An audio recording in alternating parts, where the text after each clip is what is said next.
Welcome viewer, I am Murugan S. This video tutorial describes how to view www and HTTP text in Google Chrome address bar.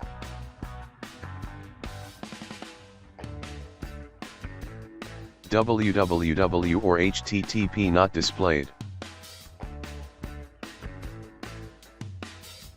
Type Chrome//flags.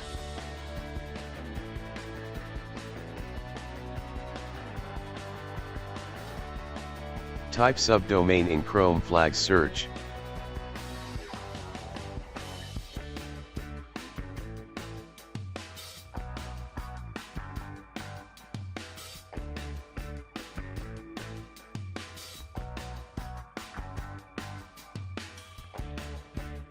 Change enabled.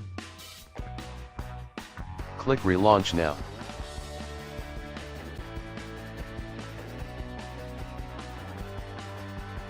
www or HTTP is displayed on Chrome address bar.